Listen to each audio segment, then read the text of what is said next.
is Super123 and today I will show you how to play Jungle Cruise. This is a simple game where you must try to score the most points during your travels along the river, like this,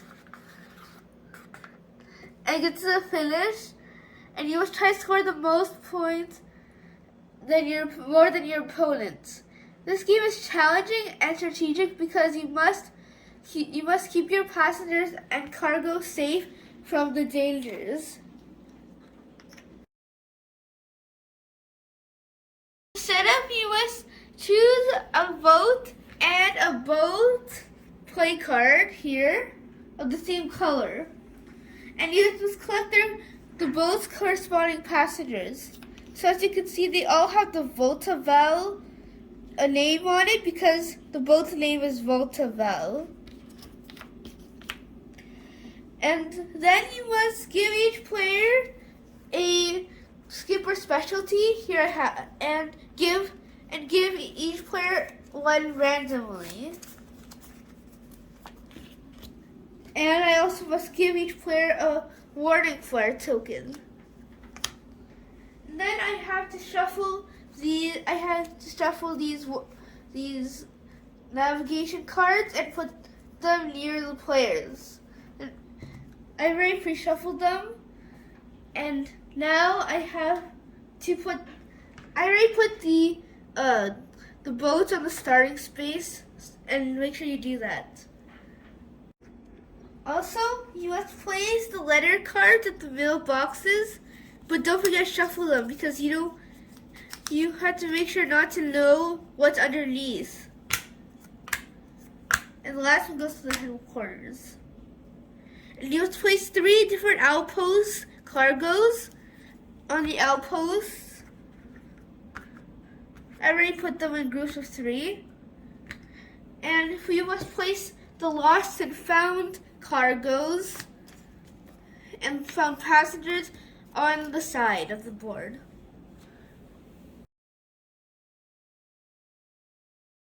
So skipper specialty cards are given out in the beginning of the game. It gives special abilities to each player that can be used throughout the game. For example, this card says that when stopping at an outpost, you may take both a cargo and rescue a lost passenger. So you can see that the passengers all have the family symbols on them, which show what family they're from.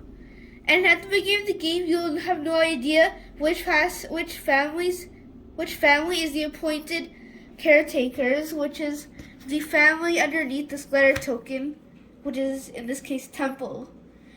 And on your journey on the river, you'll find these mailboxes, which have a name of a family that's not the caretakers. But you have to make a decision because you have to go the long way in order to get more information. Or you can take a shortcut but not get this information. So if you go the long path, then you'll have 100% knowledge on which family is going to be the caretakers.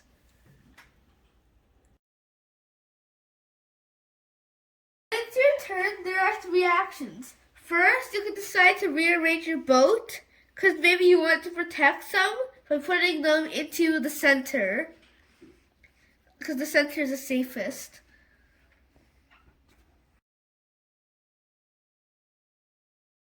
So next, you roll the number die and move the boat that many spaces.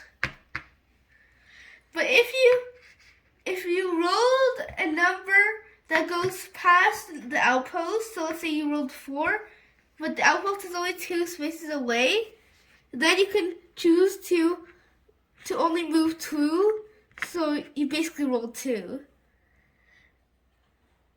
When you are done moving along the river, pick up 4 navigation cards, and you must choose the amount of cards that you rolled. So remember I moved 2 before, so that means I get to pick 2 cards. So I'm going to pick ducks because see these ones all have danger 2, and this one has no danger. And I'm going to pick Python. They're all damaged, danger 2. So then I will first, in order to use the navigation card, you first discard it. Then you roll peril dice. There's 2 danger on this card, so 2 dice. Roll it. I got 1 blank and 1 exclamation mark, which means I lose 1 passenger / cargo.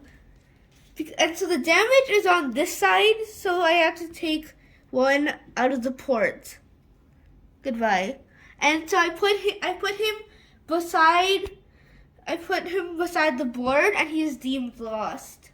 But then I have my ducks, rescue a lost passenger. I get him back.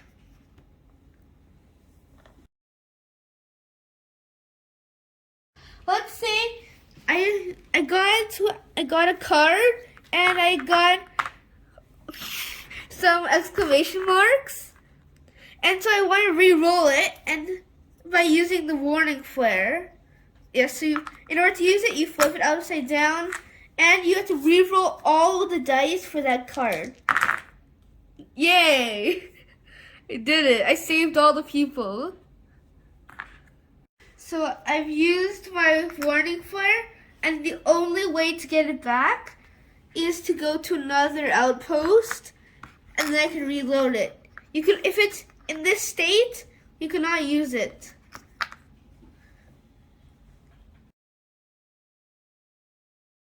The third step is to pick up a lost and found token. But this doesn't work if you have a full boat like blues. Oh, I got some cargo, and then now you can place it wherever you want. That's empty. If you landed on a mailbox or outpost, you cannot get a lost and found. Instead, if you're on a mailbox, you secretly check the mail, and if you're an outpost, you get to pick one of these to add to your boat. Or you may rescue a passenger.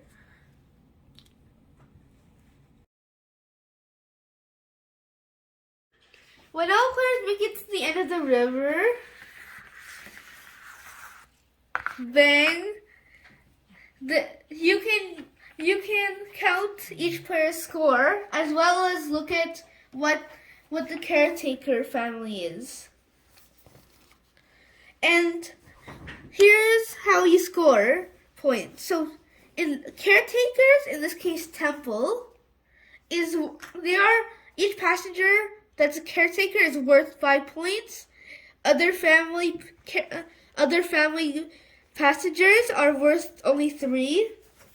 And one set of 3 different cargo with the bananas and this one and the apple and shovel. They are worth 10 points together, but spare cargo that's not in a group is 1 point only.